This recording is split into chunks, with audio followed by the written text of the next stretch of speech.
Hello, hello, and welcome to the Trip4ndF1ll Podcast number 7. Sorry, I still can't really figure my tongue around that.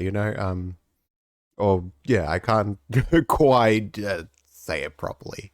I should really think of something that comes off the tongue a bit better, and maybe I will if we revamp this podcast to maybe like a more than one guest, but for now, I think it just fits, even though it's hard to say. Whatever. Um, well, this episode, I wanted to do, and hold up, this isn't very bright. Sorry, my lights, yeah, that's a bit better. It's a bit dark, but whatever. Um, Today, I wanted to do an off-season special. What I'm calling my off-season special. Like I said, I love the South Park kind of special specials, and how the Randy has those like weed specials that also are the episodes and shit. But anyways, so yeah, this will be the off-season special. I just thought there's a few topics that's just floating around my head. Um, and let me just say, I'll give you a little quick uh preview of the episode. Really, what ended up being, honestly, and I think there was one other topic I was gonna talk about, just haven't got it in mind. It's we talk about 2021. We're going back there. We're going back there. That's gonna be first up. We're talking a bit about 2022, and we'll talk a little bit about 2023, kind of, and in between as well. Um, and but I also want to do one hot take.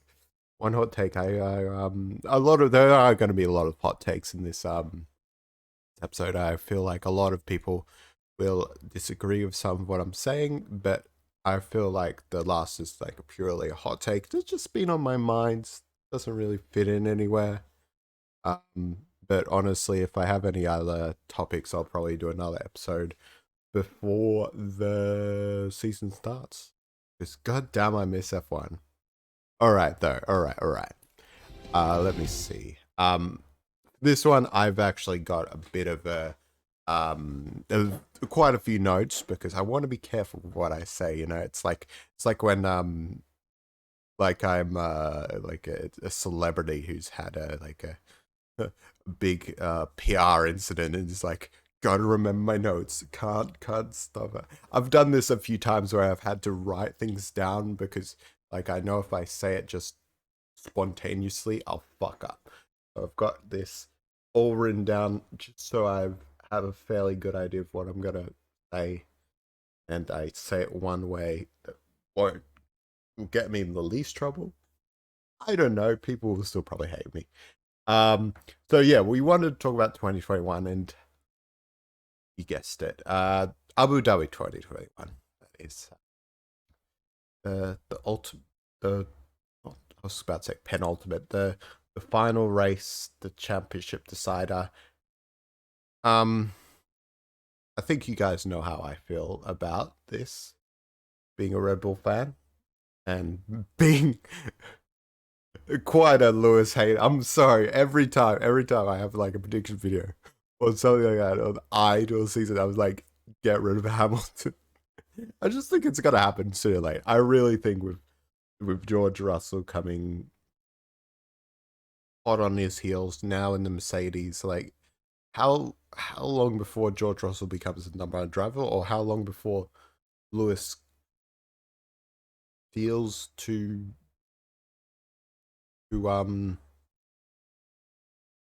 challenge? I don't know. But anyways, I would definitely 2021. I really want to talk about this because a few weeks ago, and again, this is very untimely. I decided I'm gonna do the podcast either this week or the week before, because that's when I, have time to do it.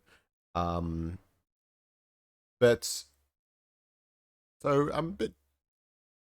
This is a bit untimely conversation, but there was a big discussion or big out out uproar, outrage. I don't know.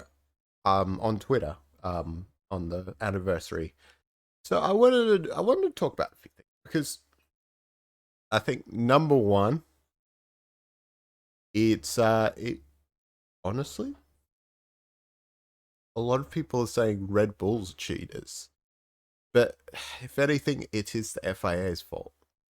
And again, I'm going to defend the decisions, but I don't agree with how Massey handled it either.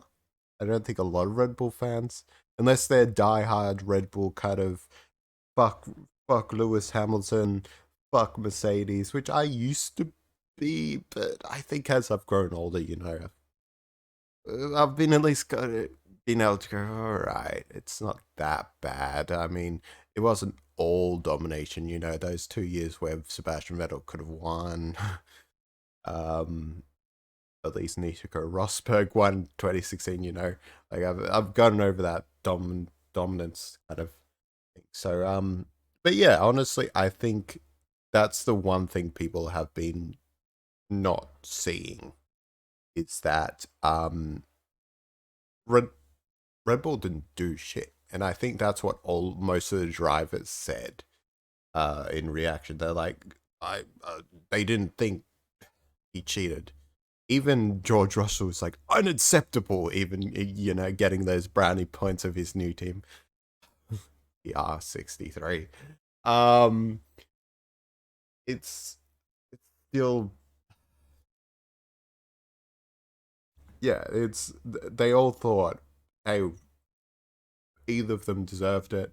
Want to thank Max Verstappen, but feel sorry for Lewis. You kind of do, even though I am a bit of a Lewis hater, and I shouldn't really. I don't think I'm hate him, but I have had a history of it. And then I'm like, I'm not a big fan of him personally. Racing, I can at least acknowledge him, but I still think Schumacher's best of all time. But hey, um,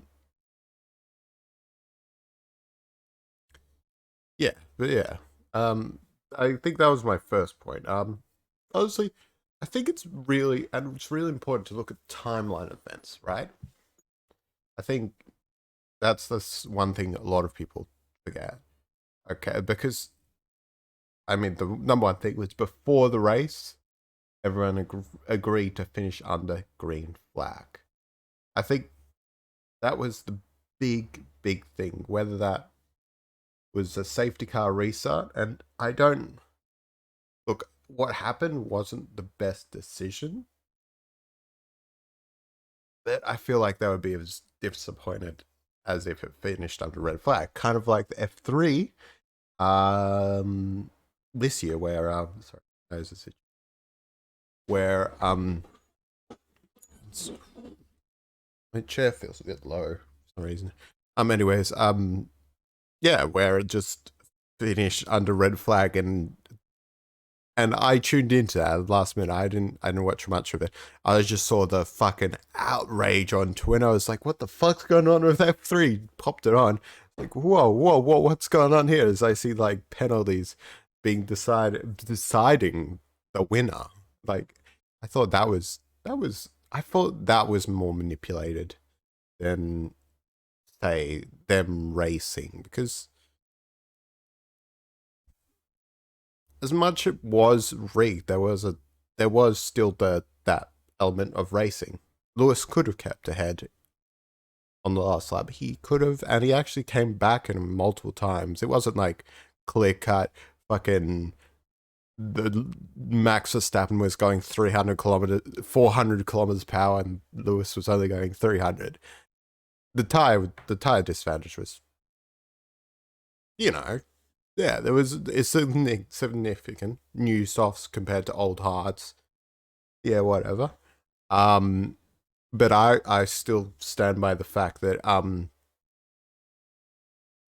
if Lewis had pit 4 hards, that I think that second time that Max went for hards, which was, I think it was, the problem was it was a small window of time where like the virtual safety car came out and then it kind of came in, and so then only really Max got the time to pit. But even if he'd pit then, I think with the pace Lewis had, that then like he could have got past Max Verstappen again, and then he might have had a better chance of staying ahead. I don't know, maybe, I'm not sure. But yeah, I think when you look at that F3 and you look at the fact that I just don't like that. I don't like that the F3 ended under red flag, especially when literally everybody was saying by the time you hand out all these penalties, you could be racing. You could be racing. The track was clear. Um, you done the last few laps in the time it took to decide the championship. Then it was basically okay. You still hand out the penalties, but ultimately the winner is the one that crosses the line in the best position or what. I didn't even know how the championship standings was going. I didn't know if someone needed to finish second to win the championship, whatever. I wasn't really that invested, but god damn, I feel like I should get more invested in F2 and F3. It's a lot. It's a lot. But yeah, no. Honestly, for me that was the biggest thing.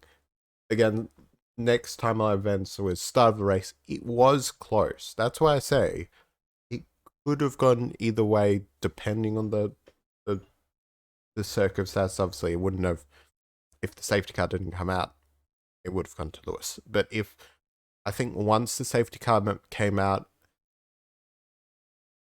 it it wasn't too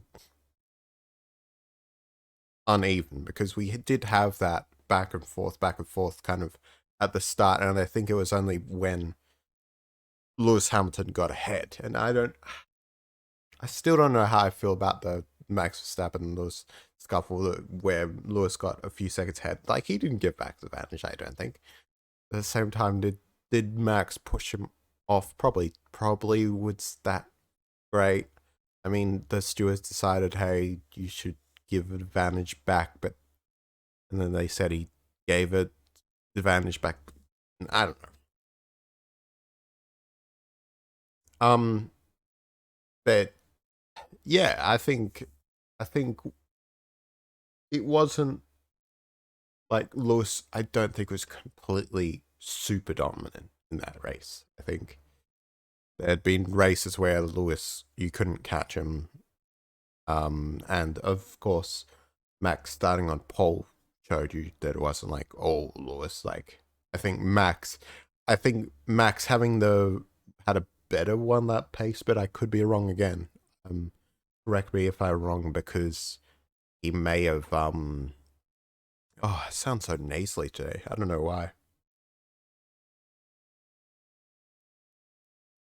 He may have made a mistake in his qualifying lap. Again, it's been a while. It's been, yeah, 1 year plus.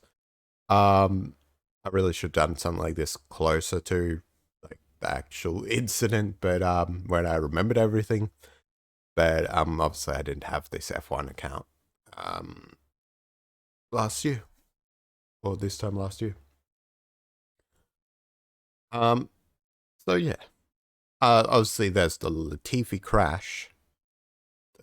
Obviously happened. I think this is the obviously the time where everything kind of like went like all Lewis to maybe Max could come back. And I think obviously if, I think Alonso said, if there wasn't a safety car, Lewis to win. If there was a safety car, Max to win. It's all down to luck. And I think that's what happens. It's sad that like sometimes races come down to that. It's like in basketball where like someone will get more foul calls than other, and then you get a few lucky free throws, and or like you just yeah, the refereeing doesn't go your way and whatever. Like, I think, and another point I do agree with. And I think this is really mature of Alonso to say because, we know Alonso's swear salty. Alonso's super salty at Hamilton. Kinda don't blame him.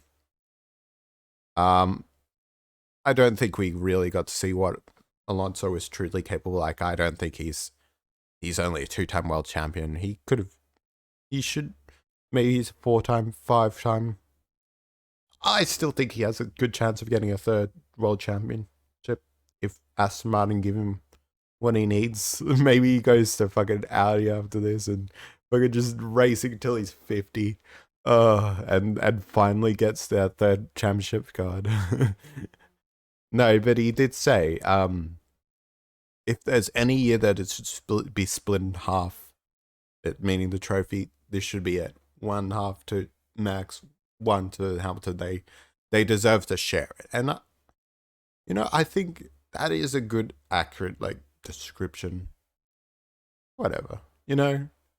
It really, I keep on saying, they both deserve to be champion. They both deserve to be champion. A lot of people make Abu Dhabi 2021 out like fucking Max won 100 points. Like, it was close. It was neck and neck. Like, you gotta see that, like, to get to that point, you have to have 2 championship-worthy drivers. And, yeah. I don't even know where I'm going with that. But yeah. No, and I think this is the really important part where I think I would say, no, I don't agree with Massey did, and Massey really showed he's incompetent. Not that it was a decision that should be overturned, but I felt like it probably sealed his job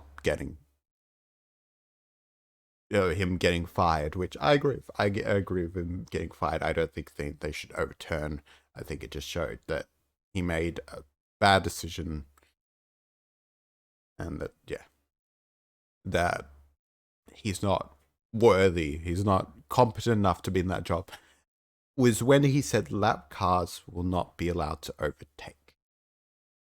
Because the fact that he said that so soon I think was one of the mistakes he made, is in that, or that was the big thing. That was the big thing for me, not the only so many lap cars get to overtake, or the decision to actually continue to end the race on the green flag, which I think, people can see. I think that was the biggest thing for me, was that he was so quick to go, they won't overtake. Then he switched it. I think, honestly, he should have just said, let's clear the accident and see what happens. If we get it away in time, we get to go on the green flags. If we don't, whatever.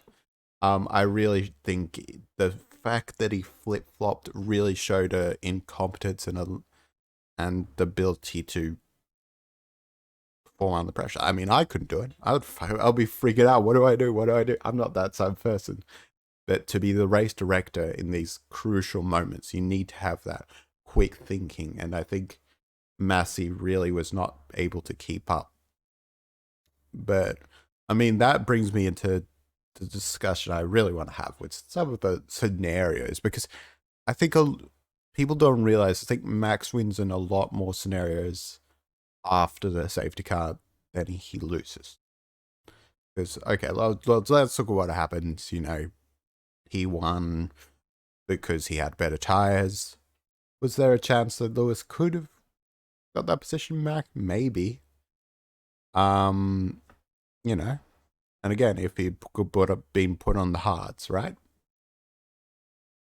If he had been the hards, put on a new pair of hards when Max did, to match that strategy call, I reckon Lewis could have kept ahead. I don't know. I think the other thing that I really, I was thinking, red flag. What happens if we have a red flag? I think it gives Max, and so they both go on softs, which honestly, I don't even know if Lewis had a pair of softs left. Like that's the big thing. I'm like he might have been on those mediums because he didn't have a pair of softs. Um, can we find that actually? Lewis Hamilton. But even if he went on a new set of hard tires or new set of mean tires, the other thing is maybe he didn't have any new sets, but still, Lewis Hamilton tires available. Abu Dhabi. Let's see if we can see that.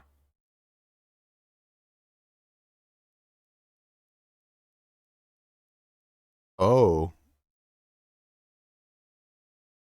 can we see this?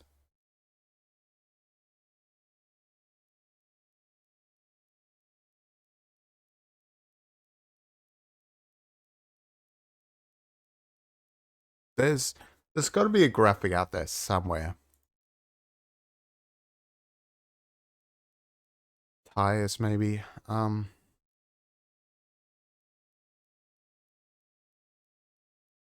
really surprised there isn't like available tires, but okay. Um, yeah. Um,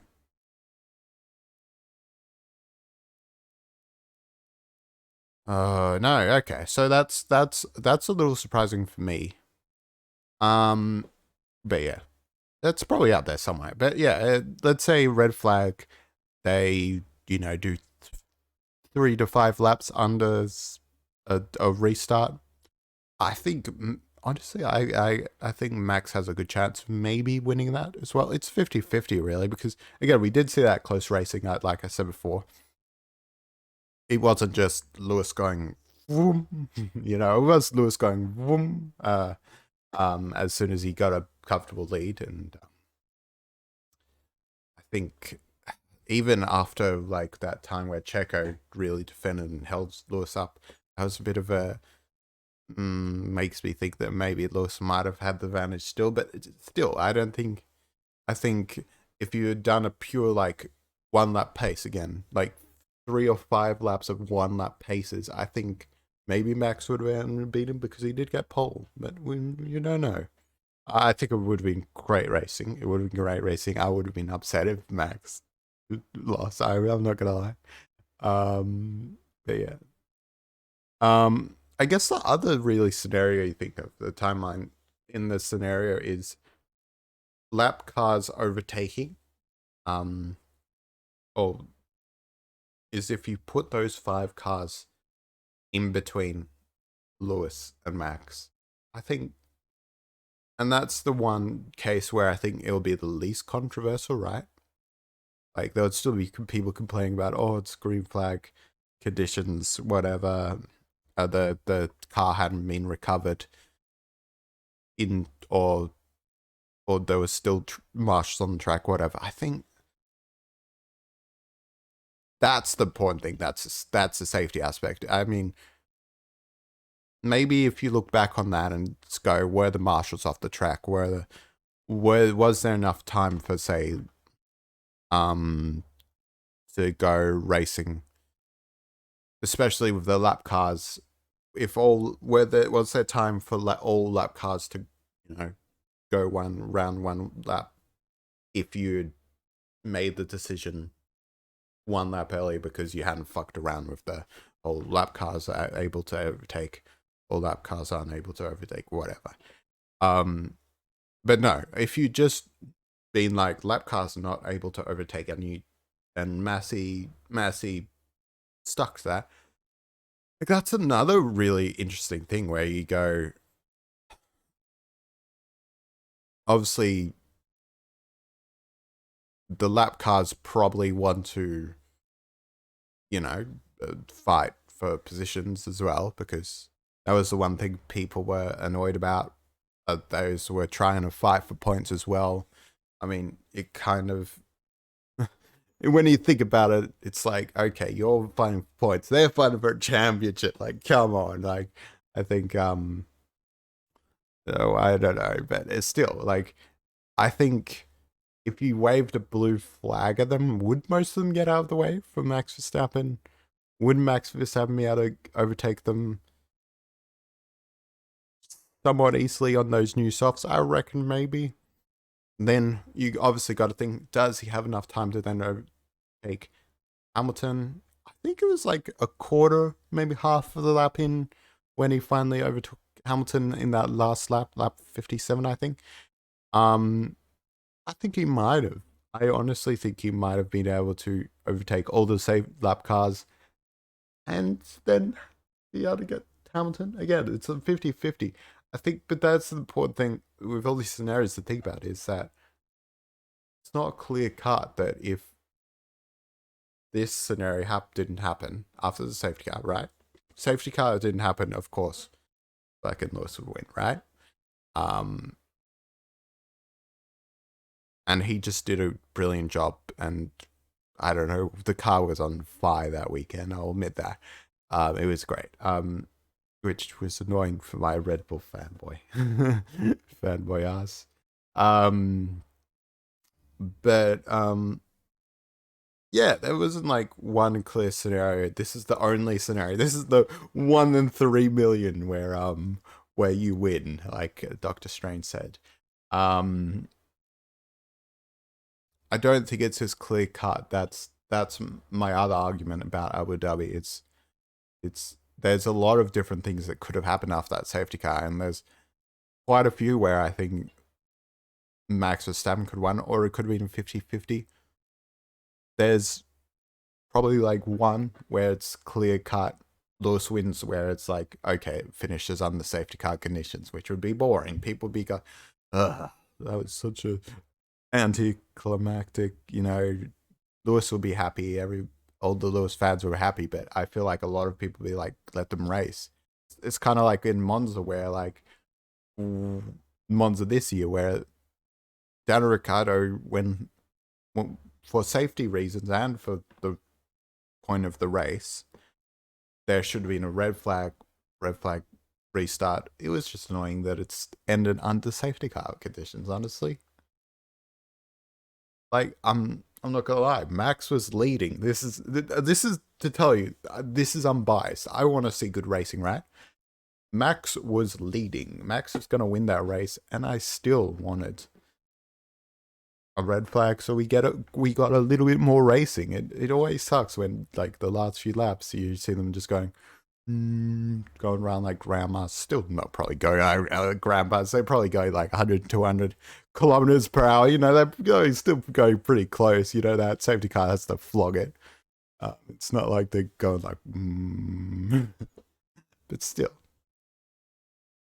I think the whole point of Abu Dhabi was we wanted to see racing, and I think that's what we should have seen. And I agree with that. Some of the actions that the FIA took to go, let's make the rules a bit more clear.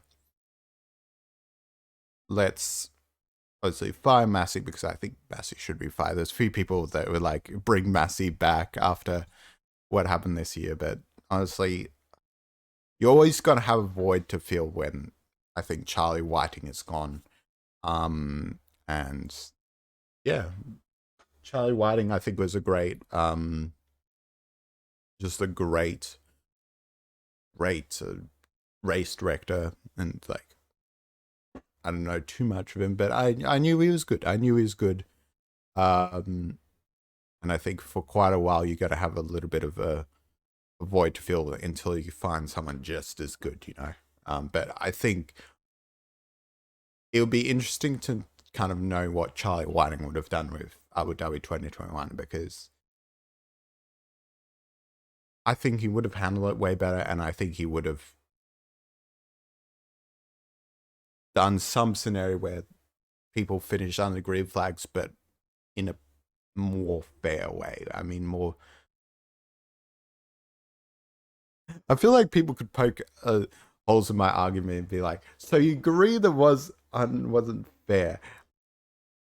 I agree that it was controversial, and I agree that it wasn't how you wanted things to end.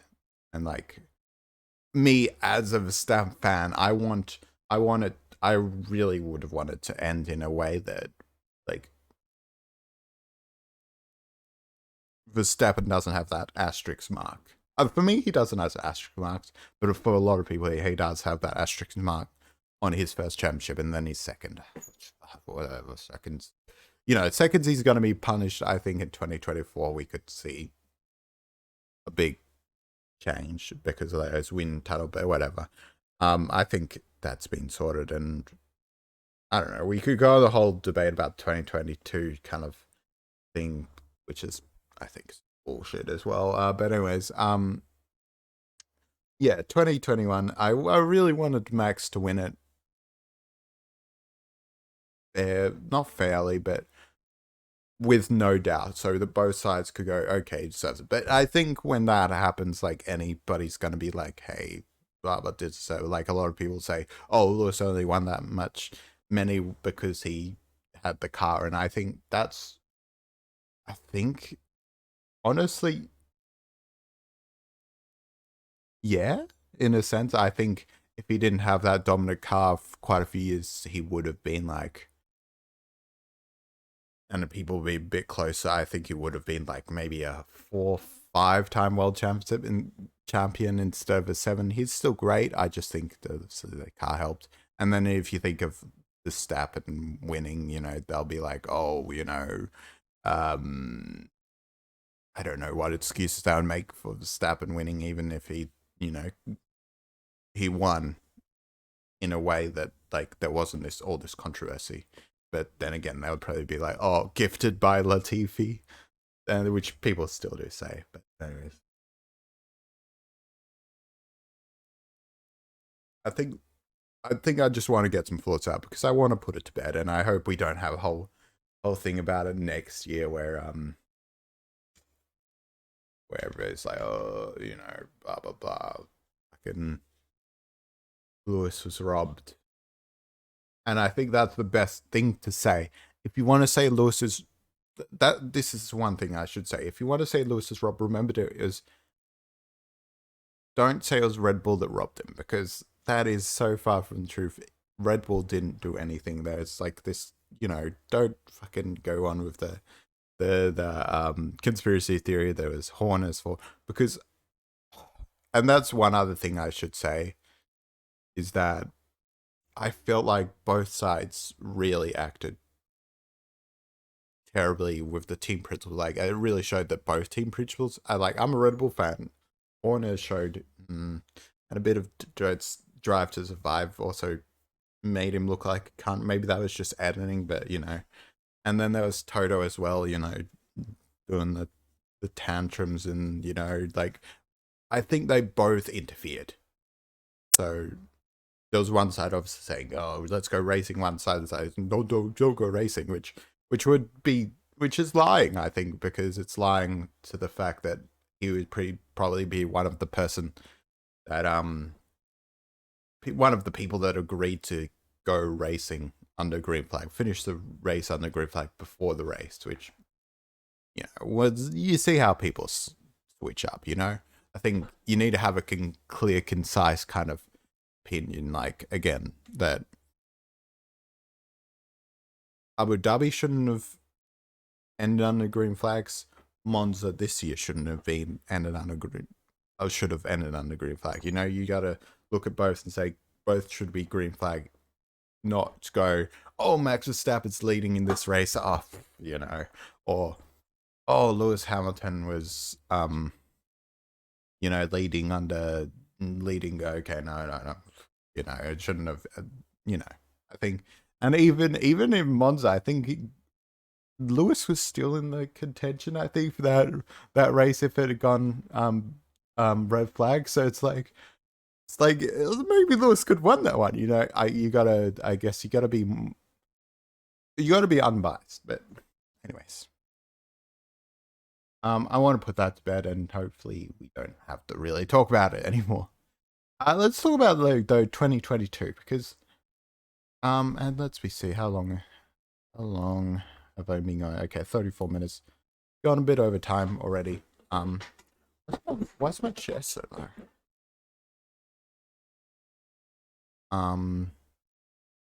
God, it's getting a bit warm in my room. when we talk about incompetence, right? I think 2022 was a year of incompetence. I feel like we talked about how Massey is incompetent, but I think there's a level of incompetence in 2022 because let me see. I've got three good examples of incompetence. I feel that I've talked about a little before, obviously, but let's expand on that. Starting from, I feel like maybe the okay, I can forgive that a little um to okay, this is come on guys. I could do a better job. I probably couldn't, but like it feels a lot like come on guys. You really like it doesn't take an expert to, make that decision. So I think for one Ferrari. Mostly Ferrari strategy, but it's Ferrari in general. Like I said, it was Ferraris to win, right? And that's the biggest. Like, like how do they lose the championship? Um, and I think strategy really came down to that. That it came down to the cars. Like car, it came down to I think more the staff or the team, the who was in the team, not the drivers, but the team makeup. And I talked about a lot about this last time, and I think I want to give a better attempt because at explaining this because honestly I didn't explain it very well. What I wanted to say, I think last time I talked about Ferrari and its the team makeup, is Ferrari's got to think it's an international sport. You need an international talent pool, right? And I feel like them just picking from the Ferrari family and maybe looking more at Italy, thinking, oh shit, who's going to be the next big Italian team principal rather than thinking who's going to be the team principal for us. And I think I'm glad that they did get Frederick Vasseur because I think he's French, correct? Frederick. But he's not Italian. I can say that. And like again, it's nothing against Italians, right? It's just I think it shows that they're willing to obviously look outside Ferrari and outside the Italian scope because as cool as it would be for Ferrari to go, oh shit, we have this Italian team principal and we have an Italian driver who won the championship and we have an Italian fully Italian team who won the constructors. Look at us, we're really and that would be like patriotic, right? It would be amazing for them to be like, wow, look at us. I think that's the sort but that's like it's a dream.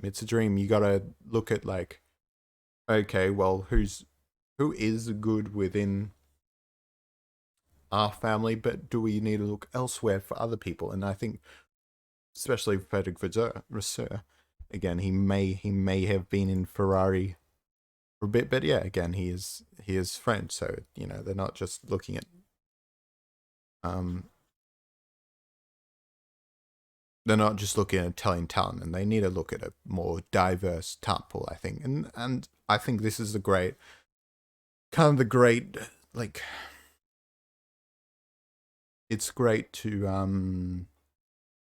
for them to see them you know somewhat somewhat I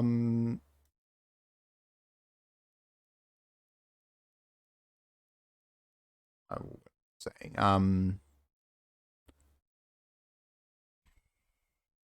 somewhat diversifying their team, and I'm glad they're doing that. But yeah, for me, I don't know. And then the strategy, the whole like, okay, strategy is hard. It is hard, but they made some really dumb decisions. Feel like Ferrari just didn't seem like a very like I don't know. They just seemed dumb this season, And it's really sad for them to throw away. Even as a Red Bull fan, it's really sad to see them throw away like a championship year. This was their year. And again, look, I honestly think 2023 is not going to be the year they think, oh, we've fixed the reliability, so we've got an extra 15 horsepower or something. And they're saying it's going to be three-way battle, but I really think it's going to be a two-way between Red Bull and Mercedes. Ferrari somewhere getting in there, but I don't think they're going to. Maybe 2024, but again, I think by 2024, Mercedes would have be in a better position. I think Ferrari missed their perfect spot. And sorry, I'm just looking that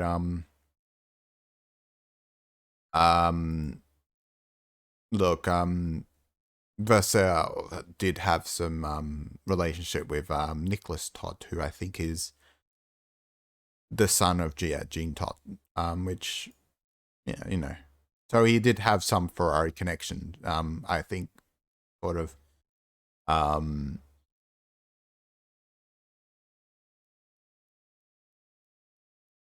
yeah.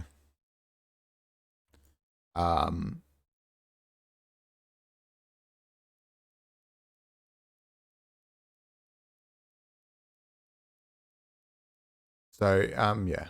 Oh, sorry, I just got sidetracked with that. Yeah, I really just sorry, I just might be the heat messing with me. Like there's a little bit of heat, but not enough that I'm sweating or shit. Probably not enough sleep too. Um, but yeah, I don't know. There's not too much to say about Ferrari, but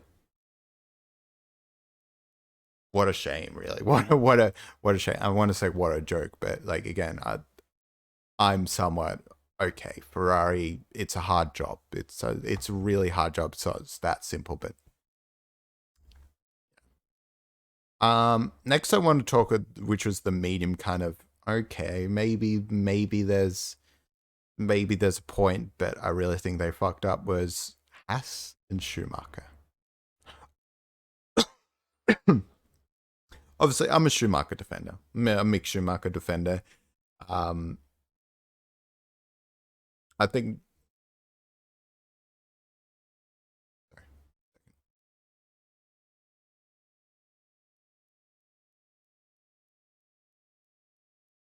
not only does he have some good qualities, I think he's a good driver.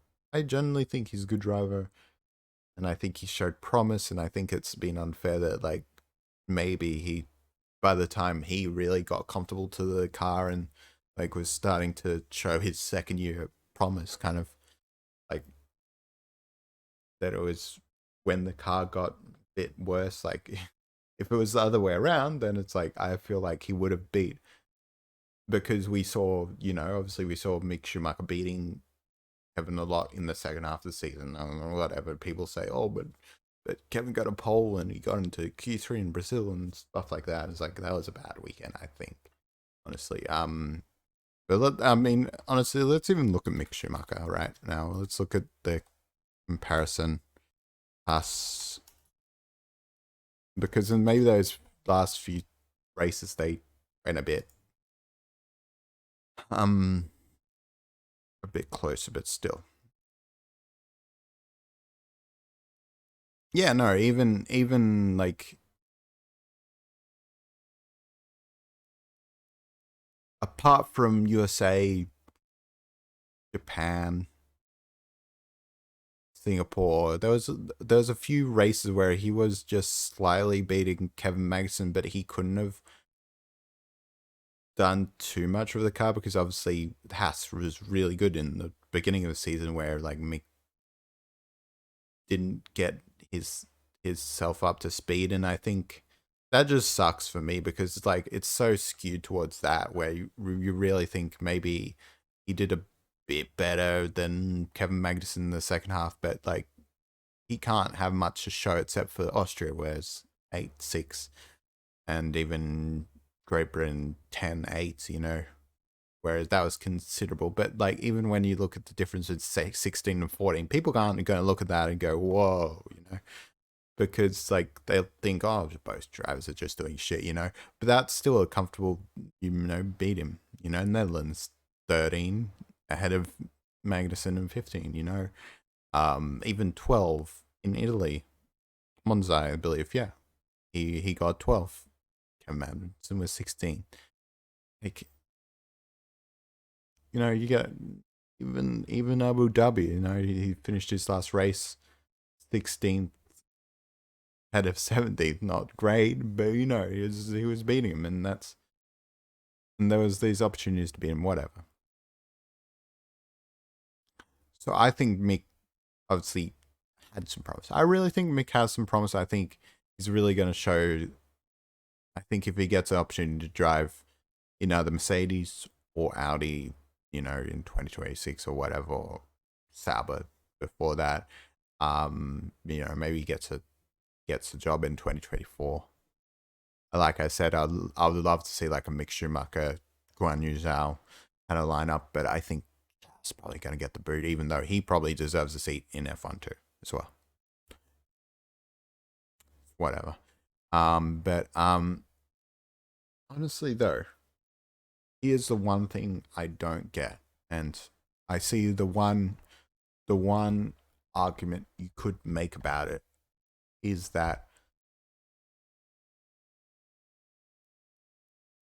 Schumacher crashed a lot. He costs the team a lot of money, which I think kind of gets balanced out by the fact that N1 will pay for his crashes, like whenever. And I don't know how correct this rumor is. I haven't heard it from, I don't think, official source that N1, or not N1, One and One or whatever it's called, his sponsor, pays for all the damage, and so when he does crash. But I think it's such a Schumacher always crashes all the time. I feel like that's nitpicking. That's like going like, oh, look, he crashed there, Look, he's a bit accident prone, but so was Sebastian Vettel. He's a great driver. The clear thing with me with Schumacher is that Haas didn't have anybody really lined up, which is why they put Nico Hulkenberg in the car, where Nico Hulkenberg is going to be 1-2 seasons. Maybe you can get 3 out of him, but it's still like, if they had a young prospect or someone they could, utilize for the future to replace Schumacher, then yeah, okay, so sure, do you think this person's going to do better than Schumacher? You going to think he's going to do better than Mick? Maybe, yeah. I'd still be a little upset. I still think Mick should have had 1 more year. But that's the thing for me, is like, sure, consistent points, obviously you need, but even that's so like screwy, where I think if you did have a car that had get consistent points, then I think Mick could do that. I feel like it was so like biased towards the first half of the season, but in the second half of the season, I think he found himself. And so if Haas gave him a car, gave both of them a car, I think they could both get consistent points, Magnussen and Mick. I really do think that. I think even that argument, but let's say, for example, that Hulkenberg does come back and gives you a bit better performance for like a year or two, but like, and then you look at the money. Okay, cool. Yeah, I guess you get a bit more money, but like, and you get a bit more prize money to, obviously use on car development. But I feel like Haas is still in that kind of like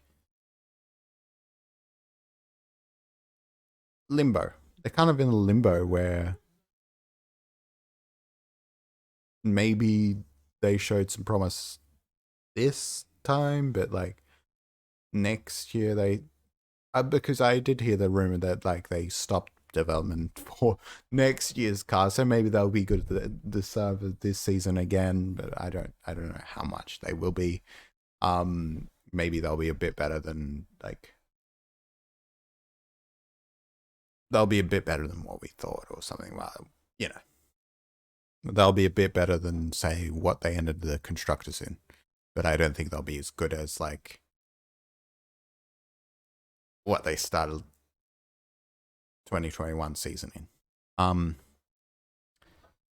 But yeah, the fact that's the thing that I think pisses me the most off. Is like, what does Nico Hulkenberg do for you apart from 1 or 2 years? Like 1 or 2 years waiting for a junior. I think, like, if you're going to like fuck around, like, keep Mick Schumacher in for a year, then 2024 you go, oh, this guy actually, whether it be Teo Porsche that's not going to Sauber anymore, so he needs a new spot. Okay, put Teo Porsche if Mick doesn't, is Mick disappoints a little, or Mick does leave, or whatever, again, or whatever. Or yeah, another young rookie. I feel like such a like a I get Nico Hulkenberg as like a seat warmer. If you didn't have that, like, again, young kind of prospect in Mick Schumacher, I think I've said Nico Hulkenberg could be a good seat warmer for a few other teams. I think I don't know, fucking Alpine, if you wanted to give Jack Doohan another a year in F2, or yeah, or even Williams, if you want to give Logan Sargent another year in F2, But for me, if you're waiting for a young driver, or you're waiting for because I think that's where Haas should go after this. I think Haas aren't in a position where they can, poach Charles Leclerc or poach Lando Norris. They're not a top 3 team, or even a top 5 team. They could be like, hey, in a few years we might be able to challenge for championship. They're still a bottom 5 team. That I think they need to develop a prospect so that maybe 2026 they might be able to, and I think 2026 is probably their timeline. So for me, look, no hate on Hulkenberg. Actually, a bit of hate on Hulkenberg. I'm a bit pissed off of him. I don't think he deserves a seat in F1 anymore, really. If he's taken a good seat away from someone who really deserved it, I think Mick Schumacher does. But at the same time, honestly, even though I do rant about this, I am happy that I think um, Mick is out of that Haas car. I think will be good for him. I think whether he gets that Mercedes seat after Lewis Hamilton retires again, I I seem to be the only person who thinks Lewis Hamilton will retire after next year, or maybe after 2024 or something. Maybe 2024 is a bit more likely, but I think he could retire even next year. At the end of next year. I don't know how many times I'm gonna say he's gonna retire after this year. He's gonna retire after this year. It's like he's gonna retire after 2021. He's gonna retire after 2022. He's gonna retire after 2023. But even Audi, I think really that maybe I want to talk a bit more about Audi later on, but whatever. Even there, having a good car in either of them, you know,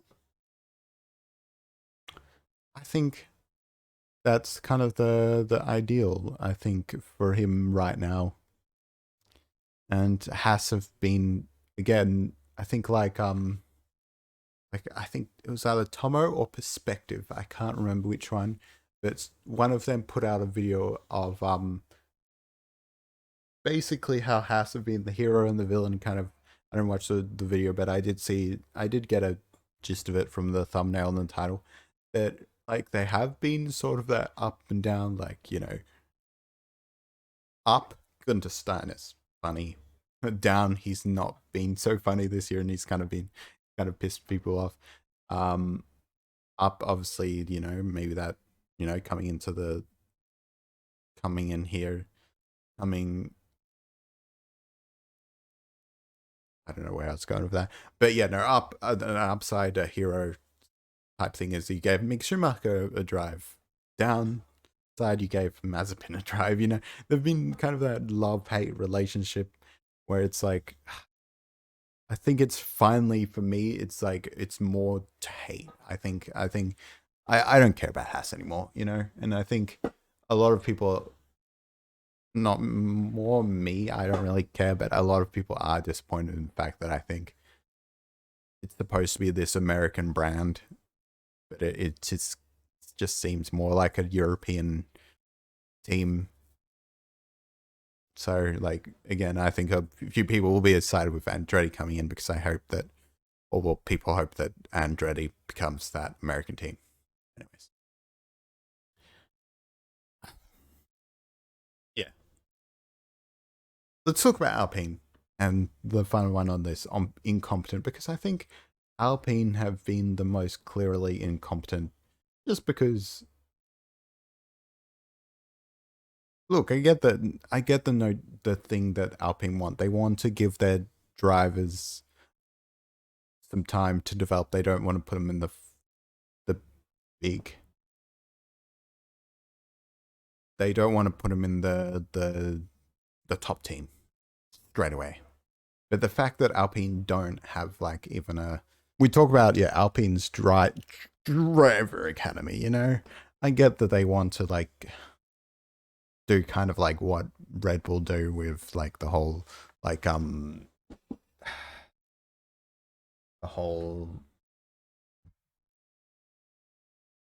AlphaTauri, their junior team, that and they just want to constantly put people in that Williams seat, and they must have a deal with Williams, like, it'll take your uh, take your take our rookie or something, whatever, blah blah blah, or put them somewhere else, you know. Um, but like I said, I think Renault in general, Alpine, whatever, the Renault kind of is failing in F1.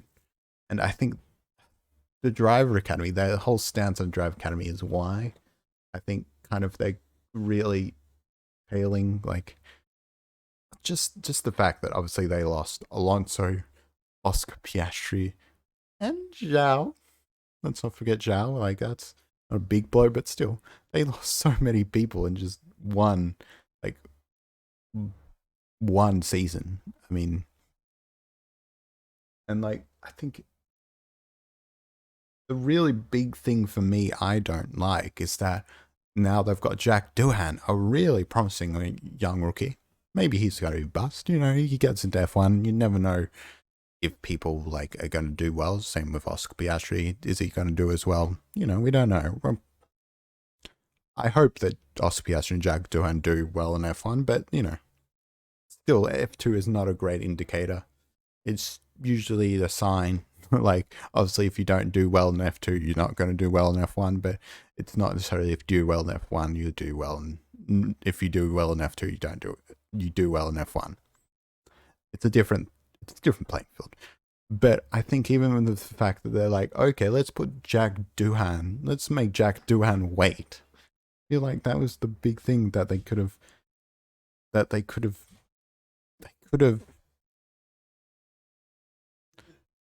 could have made up for their mistakes. They really could have gone, okay, guys, let's put Jack Doohan in the scene now. And they committed to Jack Doohan. They put him in the car and said, we will develop you in F1 for the next few years. And I think that would fit Alpine's timeline as well, right? Alpine are good, but are they championship level yet? No, I don't think so. And they're not that close. I mean, 2026, we could see a big change again. Big change in the formula, big change in regulations. Maybe Alpine are at the top, you know? And I think for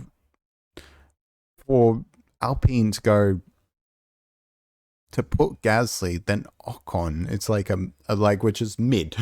I don't like saying mid, but it's a mid lineup. It's like it's two drivers that are okay, they're decent, but neither of them's gonna be really championship contender. Where at least if you commit to the Jack Doohan, you go, let's go. Let's put a timetable of 3 or 4 years. You know, same thing with Haas. You know, when you put a young driver in the seat, you're committing to a timetable, and I think it's more of a clear vision than putting like a an older driver or like a middle-aged driver that's all right. Like, I don't see what Gasly and Ocon are going to do. I don't see if they're going to really light the world on fire.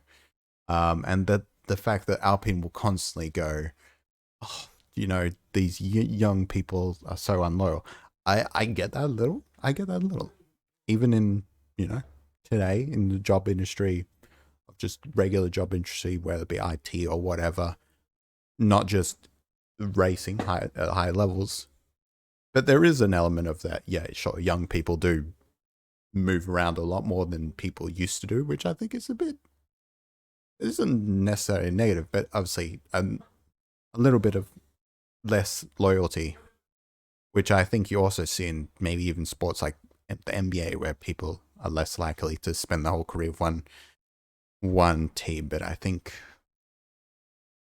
some of the young players in the NBA look like they might stay with one team. You never know. But again, they might. That's also because that teams will trade them away, and then they look at the young players, saying the young players aren't as low when the teams are trading them away. Like, come on, it's a business. You can't always stay with the same person all career. But that's the thing for me, is like, really where they fucked up with, I think where they fucked up with Oscar Piastri was loaning him out to McLaren. That gives Piastri at least a little bit of time, or that, not loaning him out, but saying you can use him as a reserve if you need. Which is always a weird kind of decision to make when they are pretty much championship rivals, really. They're kind of usually fighting for that 4th, 5th, 6th, depending on where the other teams are, the best of the rest. Doesn't make sense to me. But even that, it's like, okay, you gave Piastri at least some contact with McLaren, maybe not too much, but there's at least some conversation. There's some friendliness there. Like, that's where you lost Piastri. You let him kind of explore some options, or at least be able to have some conversations. I don't know how exactly went down, but still, it's like, and then you don't commit to Jack Doohan, and you go, okay, we're going to put Jack Doohan in the Williams for 2 years after he's done in F2, which I don't think is going to work out, because now Williams has got Albon and Logan Sargent, I think, for the foreseeable future, for 3 years at least. I think they've got a pretty solid, like, locked in lineup. Like, where do you put Jack Doohan after that? Like, you got to understand, you're saying, okay, your driver academy isn't working. It's because you're not managing that driver academy well. You got to give a chance to young drivers. You can't just repeat the same mistakes. Piastri didn't want to go to Williams for like 2 years,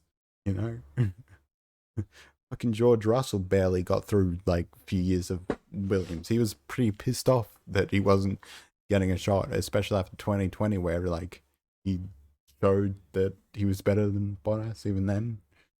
Like, I get it that Bottas was better for the championship or whatever. Still, maybe Russell would have been better for the championship in 2021. We don't know. But the fact that Alpine are constantly blaming the young drivers for the faults in the driver academy, no, you're the ones getting the driver academy wrong. And it gives me headaches. Like, this is just biased because the 2 young drivers are Aussies, and Oscar and Jack Doohan. But like, the fact that even Laurent Rossi, he's a crybaby. He keeps on going like, he keeps on saying about Oscar Piastri, complaining about Oscar Piastri leaving. And I feel like, Alpine, come on. It's, put the blame on yourself. Don't put the blame on Oscar Piastri. Don't put the blame on Alonso, because Alonso was going to probably leave because he thought Oscar Piastri is coming to Alpine and he didn't even come. And then it's like I reckon there's almost a little bit of Alonso wouldn't have mind being in that Alpine for a few years if you know, if you'd got on the same page of Piastri and said Piastri and went like, okay, we're not really focused on young drivers. That indecisiveness that, that they fucked the whole thing up. And now they've got Gasly and Ocon, not a bad lineup, but I don't know. The only thing I think for Alpine is that if Gasly beats Ocon like by a lot, which I think is possible. I don't think Ocon's that great a driver. But Gasly's a great driver either, so it's like it would have to be not great, not huge difference in talent, but yeah.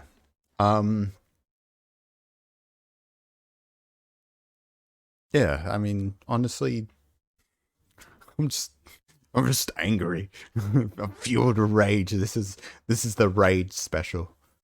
The off season special filled with rage. I just it's hard to get my thoughts out about it, but Alpine has been incompetent.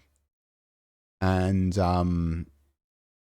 yeah, no, what I was saying was that Ocon could be a replace of Jack Doohan if in 2024 if Gasly does beat him. I think maybe Ocon could see the door sooner rather than later. I think, they might commit to Gasly, and if Gasly doesn't do much while he's there, maybe then they look at 2026 or 2025. Maybe they dump him, but I don't think there's any reason for Gasly to do terrible. I just think maybe they'll look at Ocon and go, where are we going with this? Then maybe Jack Doohan gets the seat, and I think that would be cool. Jack Doohan, yeah, Gasly. You got someone who can score consistent points in Gasly. And keep the car relevant, keep the car in contention, and then you've got Jack Doohan, who, if all goes well, that's the sort of maybe you dump him after 1 year if he doesn't do well enough in his first year, because you got to. I mean, Alpine are a team that are trying to get that really in that constructor championship contention for best rest more. So like if really Jack Doohan does pull him down, then maybe go, okay, we'll dump you for a bit. Maybe you go somewhere else for a bit. As then I could sort of see that then rather than Mick Schumacher, who is doing well, but like you can give a chance to Mick Schumacher, but Jack Doohan, I mean, yeah, okay, sure. If he's not performing at what he wants, at least I guess the only thing with Alpine right now is they're going to have consistent points. They're going to have consistent points until Jack Doohan is ready or whatever, whoever's the next best driver for them. And they're going to have, I think, Gasly and Ocon's going to be a better combination than Magnussen Hulkenberg, because I don't think Hulkenberg's going to be that good, honestly. But yeah, honestly, Alpine is just pissed me off with the incompetence, and I think now, honestly, that Alpine, like I said, the 2024, I hope Renault leaves the sport. I think to make way for, obviously Audi's coming in, Porsche's coming in, maybe a few teams could look at taking the Red Bull powertrain in a few years. Like, I don't know if they'll sell it off, or but maybe it's more risky because it's their own IP, and it's like, they could be like, oh, okay, we can make a little bit extra money if one team does this, and hey, we could also use your team for like one of our rookies. I know something like Williams. I thought for a while, honestly, that Williams might look to get Renault managers, but yeah, I think with the fact that Renault are in just a pretty Renault Alpine pretty shit position, to be honest. Yeah. Yeah. Okay, so we're running a little bit low on time. I don't want this to go on too long. maybe I'll talk about this a bit longer, or a bit later, or whatever, or like maybe include this in like a part 2 or something. Driver changes. I really wanted to talk about driver changes because this was going to be about Splashville. Then I thought, hey, let's talk a bit about all the driver changes. I mean, obviously talk about a bit about Alpine already, so I won't talk about that much about that. But I will touch on it. Yeah, but I want to talk about Special Metal most importantly, and I'll talk about a few others. But yeah, Sebastian Vettel. So I think the biggest thing about Sebastian Vettel that I really found about his retirement is a lot of people said, "Oh, look, Alonso, he came back to sport," and I was a little sorry. Feels like I'm going to sneeze. I was a little bit surprised to find that Alonso actually did retire from F1 because I felt like he's more open to coming back. I didn't know he fully retired from the sport or fully. I thought I swear I remembered him saying he might come back to or he wanted to take a break from sport rather than retiring. The thing with Vettel, I think that makes me think he might not come back to the sport, unlike a Vettel, like Alonso did, is I think the important thing to remember is Alonso was still racing. Alonso was like, I'm leaving F1 to pursue others. And I think Vettel, for example, has only got the World of Champions. Or not World of Champions, it's Race of Champions. That's the only thing he's going to compete in, which is, a few days, a day, I don't know. It's very small. It's not a full season of racing, for example. It's not even a multiple times per year kind of thing. Or he's not decided, hey, I'm going to join this, I'm going to join this, I'm going to participate in this race. He's not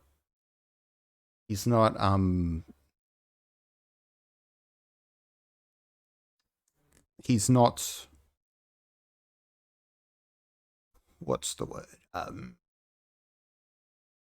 He's not continuing to race, but I think he's not polishing his racing skills. He's not still in the racing world. He's going to take a break from racing. And look, I think that could be a Schumacher-esque, because Schumacher did obviously take a break from racing in all, and then every so often, every year he felt a little bit more tempted to come back to the sport and go, this is a good break. This is a good break. He tested a few years and going like, oh, I might come back soon. Then he came back in 2010. It's like, yeah, okay, I've missed the sport, and I think the blah blah.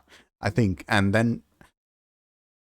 the actual thing about Schumacher that I misunderstood was Schumacher didn't do so shit because he didn't have that experience, or he didn't have that he was a bit rusty. I think it was a big part of Schumacher not doing it as well is because I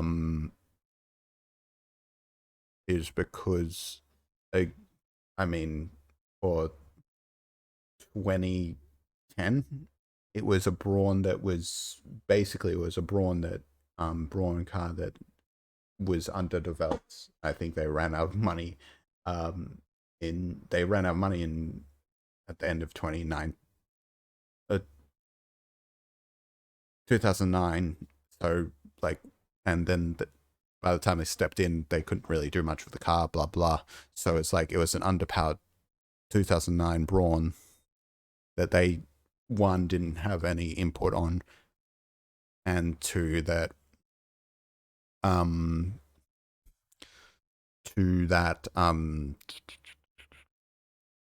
was, it was not doing as well. Like I haven't seen too much of the 2009 season, but in this video I watched, I can't remember who it was by, they explained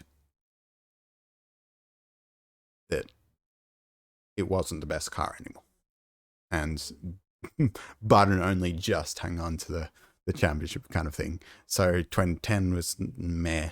2011, 2012, maybe it was more because it was suited towards Rosberg, possibly. but then you saw some hints of greatness from Schumacher. And I might do a hot take. I think if Schumacher had stayed in 2 more years, assuming his skiing accident does happen, in 2040, I think he could have won the championship. I think it's possible when they finally give him a good car, but then maybe it's a bit closer with Rosberg because they probably developing the car more for Rosberg. But imagine if Schumacher just won his eighth. He won his eighth and he decided, I'm done. that's GG. I'm pretty old. That's good.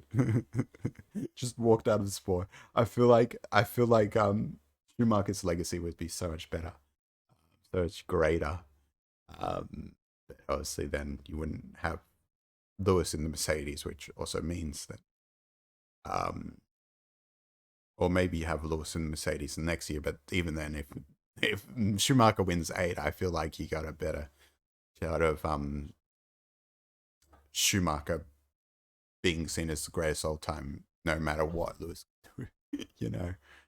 similar to, I think, the championship for Alonso will, greatly improve his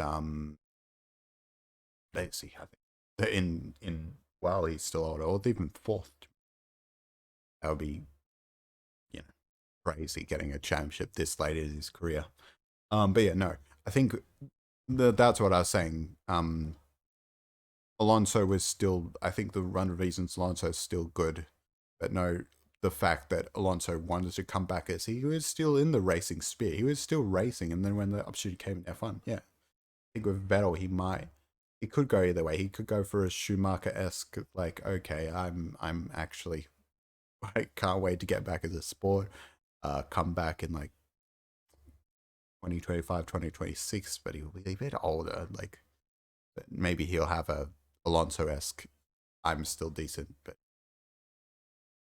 you don't know. But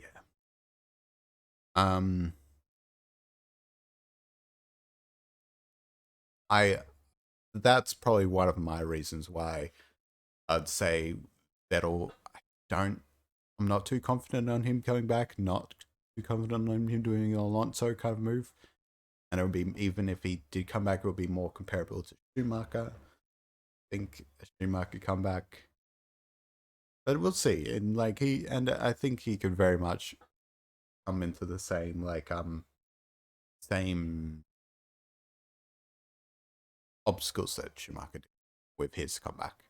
But yeah, no, I think that's one of the biggest misconceptions I think I want to get out there about Vettel and his possible comeback. Okay, let's talk a bit about Alpine, because obviously we did have Alonso leaving. Like I said, I think if Alonso had been given the opportunity to keep the seat and go Piastri, or say Piastri left before, or Piastri was at least there was more indication that Piastri's going to leave, I think Alonso would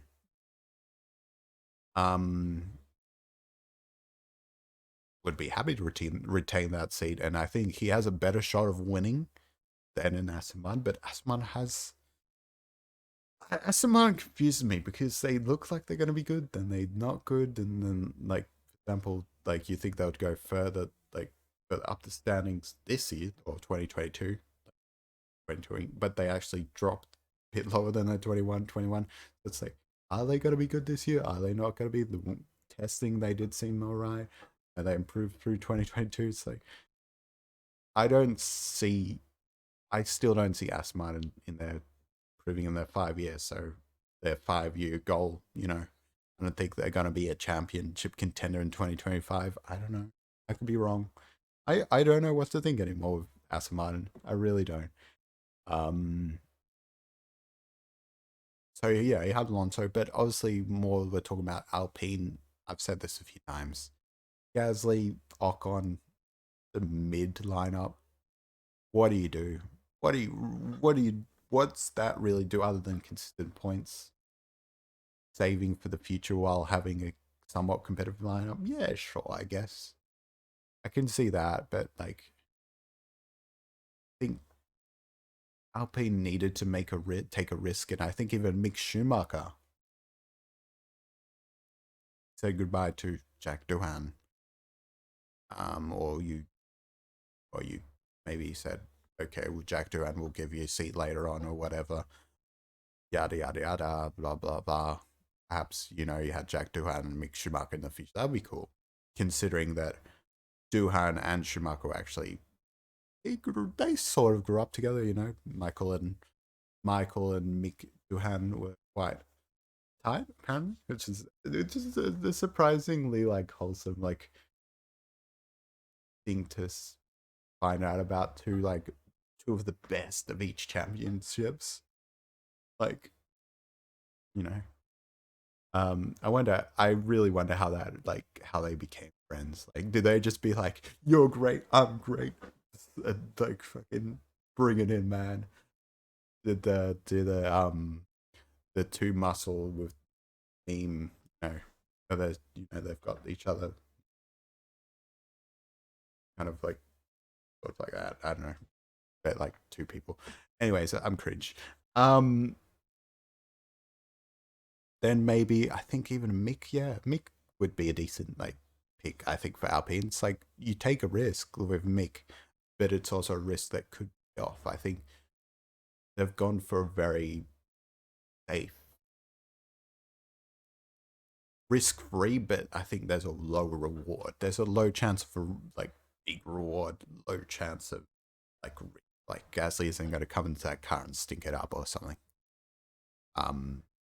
He's going to do decent. He's going to do decent. That's what I think where my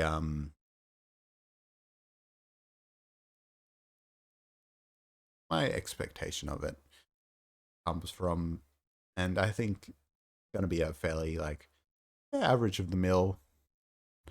I think they got to be, if they have a good GAF car, they're probably going to be perform as just as well as like this year, considering that Alonso did get DNF'd stuff, a few unlucky retirements and quite a bit.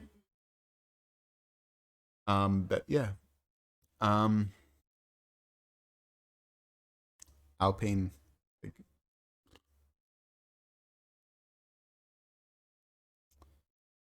As I said, Alpine. I'm not a big fan. Not a big fan of Alpine anymore. I'm not a big fan of Haas. They're two of the teams.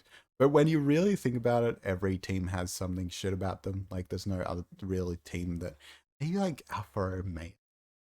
Maybe I don't know. Alfa Romeo is kind of the best like neutral team. Like, if you think of Red Bull, Horner kind of sucks. I like Red Bull. Horner's, eh. He's a good team principal, but he gets on everybody's nerve. He's a bit of a cunt. Um, I'm sorry for dropping swears. Um, you gotta expect that with an Australian. I'm sorry, just went from PG-13 no, from PG to PG-13 or something more. I don't know. Um,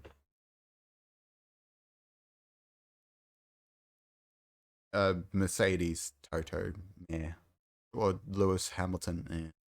Don't like George Russell, PR. Ferrari, not the best structure, not the best team structure right now.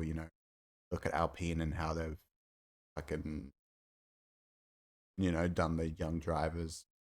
Lauren Rossi is a crybaby. Wow, wow, wow. Windsor Rossi, we should call him. Let's get that trending. McLaren with Zach Brown. I can see it gets a bit on people's nerves, and like still a few people are upset about Dan Ricciardo. I'm not really upset about Dan Ricciardo, but I'll talk about a little bit about that. Um, Haas, meh. That's just yeah, you know what they've done with Schumacher and Nico Hulkenberg, and just think, yeah. Um, Aston Martin, you look at the fact that Lance Stroll and then Lawrence Stroll and like it really. Alpha Tauri. I think the last three are maybe the ones that are most like Alpha Tauri hasn't really done anything. Alfa Romeo Sauber is alright, but what it's like under new ownership. Um, and I know a few people don't like Andreas Seidel, so it's like and then also got um Williams. I think they're right. They're right. They're right now. They're giving Albon a chance. I'm happy with that.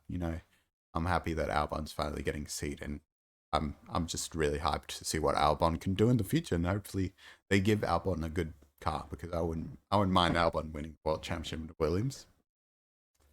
Then there's Logan Sargent. You have to really think, ooh, where is he? Is he better than Albon? Is he worse?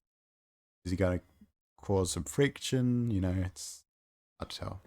But we'll see. But yeah, that's the thing, I guess. Since we did talk a little bit about Alpine, let's talk about Piastri, because there's one thing about Piastri that has been on my mind. That I think a lot of people are like, will he do well? Will he won't? Is he overrated? Is he overhyped? Will he be a bust? I think I'm just looking. I think McLaren's seen something in Oscar Piastri. I honestly think, because obviously not only have they gone after him, I think it's a weird move to put him alongside Norris. And here's what I think McLaren are wanting to do with Oscar Piastri. I think they've got Oscar Piastri as a backup plan, because they might know that Norris has there's a bit of impatience. Does Norris move to Audi? Does Norris move to Red Bull? Does he get a Mercedes drive? I think maybe they're thinking Norris is potentially on the move. And I think they've seen that Oscar Piastri can be just as good. That's like my kind of odd take on it. I think they generally can tell that Oscar Piastri is decent enough to do something in the McLaren, and I think they could be looking to line him up for the future, or they just have two good drivers. I don't know, but I don't think this is just a we'll try Oscar Piastri out because why not? I think they generally are looking at Oscar Piastri like he could be the move.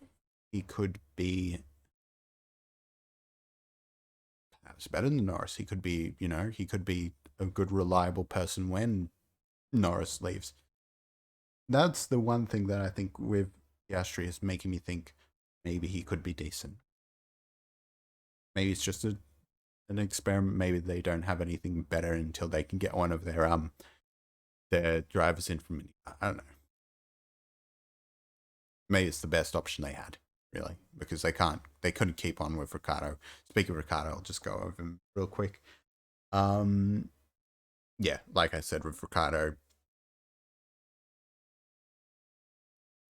I said it that he was just underperforming. I'm not really unhappy with McLaren's decision to fire him. Look, they could have done a bit better. They could have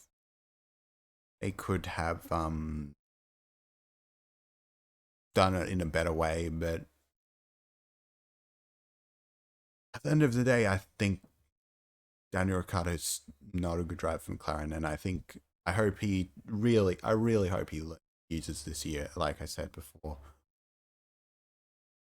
to learn the importance of the simulator, to learn a bit more about car development. I hope he embraces that. So if he does get another chance, maybe he adjusts the cars a bit better, or he improves the cars, or he develops the cars more to his liking, rather than being like, make me a car that suits me, or only be able to drive one type of car.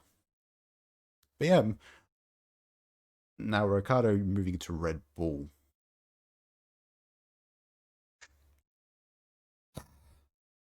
I thought I honestly my opinion on this before he joined was that Nick De Vries was going to be the future number 2 Red Bull driver after Perez.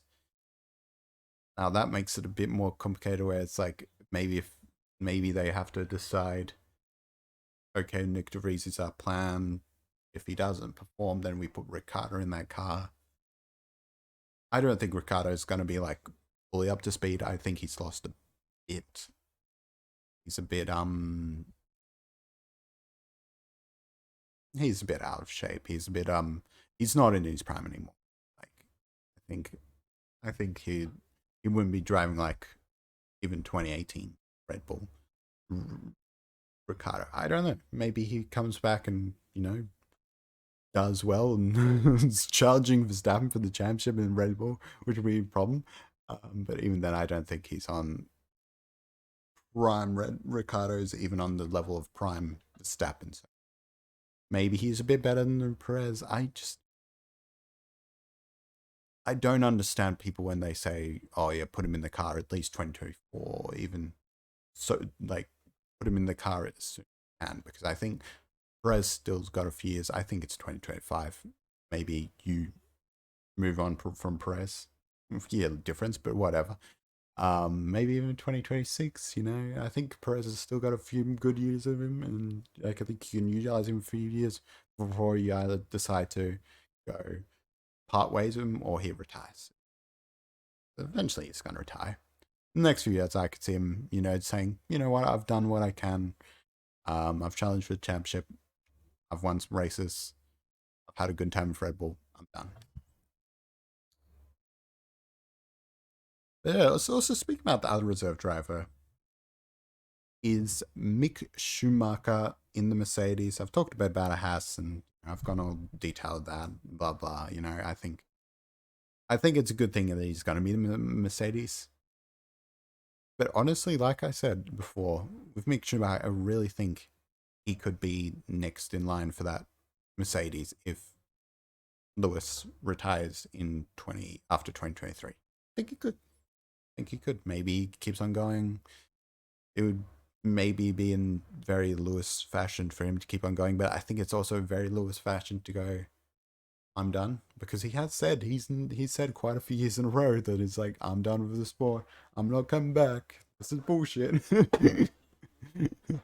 That's. I feel like he's a bit of a whiner, Lewis Hamilton. You got him, man. He's a bit of a whiner. And I think that could be a fairly good lineup with Mick and George Russell. Possible. It's possible.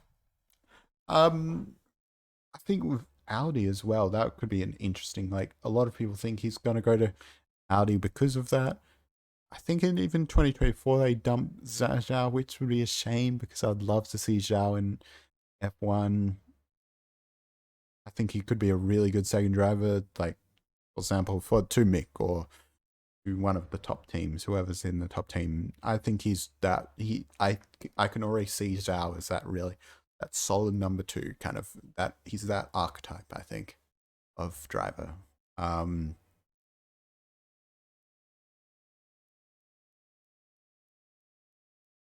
It should be interesting to see where Mick goes, and what what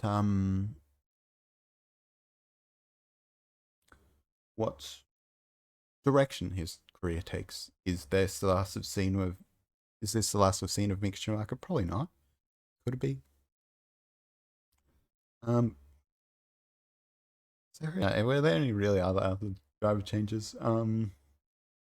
De Vries, we could talk about a bit De Vries.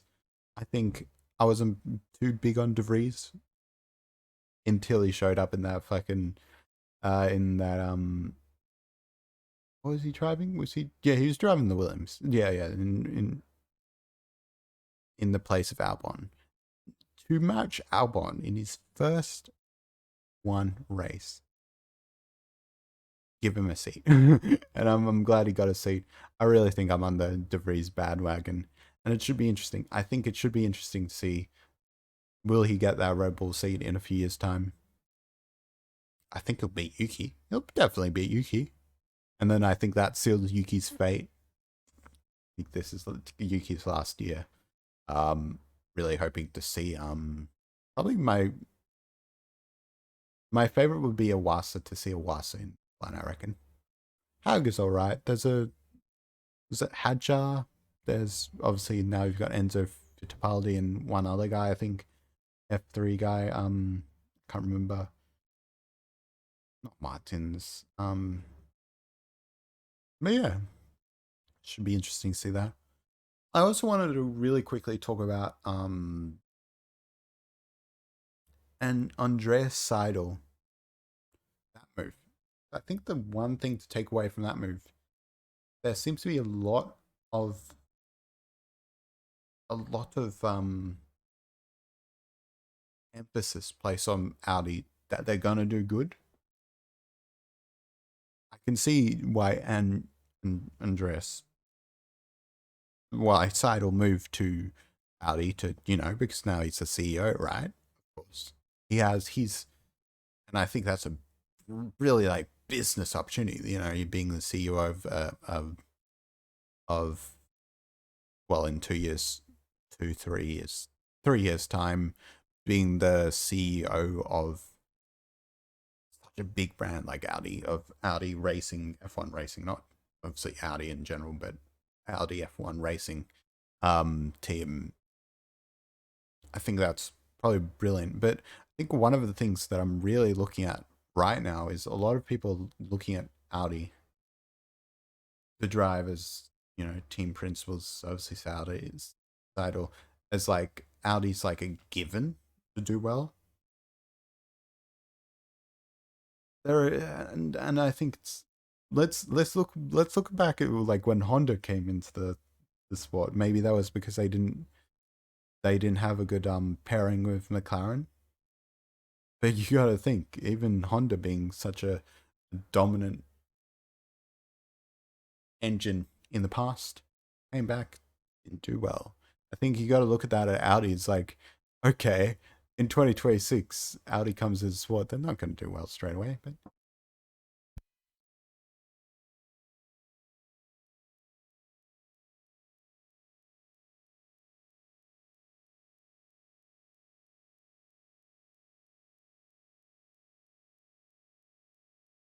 sorry about that. This will be a lot of editing because few interruptions. But it's all good. I really want to talk about this a little bit more. I think it just doesn't. That's the really thing they're really bothering me about Audi is everybody thinks they're going to be great straight away, and maybe we shouldn't be too confident about Audi being a given. But yeah. I think that was about it for the driver changes. Um, oh yeah, my hot take to end it off really quickly. So, bit of context for this. I was trying to look at tickets for the Australian Grand Prix. Um, and looking at potentially getting. It wasn't like I was definitely decided on it, but it was more of a. I'll think about it. Like I'll come back every day and think, oh, do I want to? Do I want to? But there wasn't really any chance for that because both times the tickets came on for the grandstands, or just the two periods. One when they first release it, and then when they release second batch. 30 minutes, I reckon, it sold out in. Just crazy. And I was thinking, there's so much demand for the Australian Grand Prix in Melbourne. I really wanted to go. Sadly, can't this year. Maybe I'll go to Singapore instead. And now that it's been re-signed till 2036, the only thing you have to think about is logistically for this. But why don't we have a second Grand Prix in Australia? What about an Adelaide Grand Prix? Or what about another Grand Prix in Adelaide, or Surfers Paradise? A lot of people don't know where that is.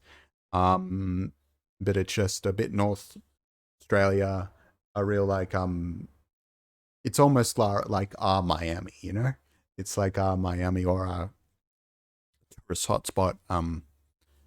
Obviously there's a beach there. It's just right on the beach, and a lot of tourist destinations. So it might be on the more expensive side, but I think And I got to think of logistics. We have enough demand for one, but do we have enough or more than enough demand for one? But is that demand enough to go to a second one? And I get it. Like, it's not, we have a population of 26 million. We're not big. I think you think one's good enough, but I don't know. Could we look at a second Australian Grand Prix? That would be my hot take is, like, let's get a second Australian Grand Prix and put it somewhere, and then so we split the numbers a little bit more so that one doesn't sell out as fast, because it's a bit bullshit that, like, a lot of F1 fans will miss out.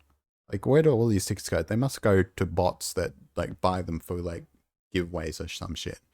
It's got to be like that or something, or like a lot of corporate or bulk buying. I think a lot of bulk buying, it can't be like every single person is just like really hyped about the F1, and because there's a lot of casual, I imagine there's a lot, come on, there must be a lot of casual fans that are like, that probably would not decide straight away. And like people like me who like want to think on it, like don't want to go, like don't have one already haven't made a decision and then not even get tickets. You know, we want to have a chance. But what can you do for now? But I really think there should be a second Australian Grand Prix. A lot of the Europeans will disagree with me, but the only thing I think that could make it better for Europeans is if it was a night race for us, because a night race for us is morning, afternoon for Europeans. And Americans don't agree with it. No. I think a second Australian Grand Prix, if it was in the daytime, would be good for Americans as well. If it was in the nighttime, would be good for Europeans. Win-win times, maybe. Maybe figure out what you want to prioritize. Do you want it to be better for Europeans? Do you want to be better for Americans? The Australian night race would be great, I reckon. Either in Adelaide or maybe night race would be better in Service Paradise, I think. But anyways, that was just my little hot take. I feel like I've got something else got to talk about, but I can't remember it. Anyways, yeah, thank you for listening. Thank you for watching. Thank you if anybody's watching. For now, podcast might go on break for a bit. I'm working on a few other things that I have uploaded already. Go check out my F1 Manager series. Go check my shorts of AI chat GPT predicting the 2023 races. I might do Saudi Arabia and maybe even Australia soon. I'll do a few more and decide if I want to continue with that. I'm also doing another thing with AI, and maybe got a few plans for AI in F1. I think it's an interesting kind of thing to look at.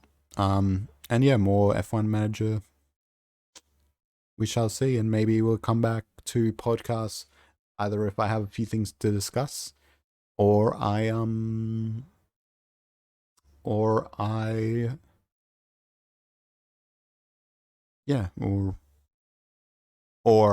just get to the start of the season and want to talk about some things. I don't even know what I'll do for like a start of the season. Maybe we'd do like a pre-season, like how is everybody going? Like what's it all looking like? What's it all shaking up to be? Maybe a bit of an early, like look at our predictions and see how many of them got to be correct. Maybe. But yeah, thank you for watching. I'll let you know when the next podcast is. A few more projects coming up. We'll see a few more projects. And yeah. Thank you all for watching. Yeah.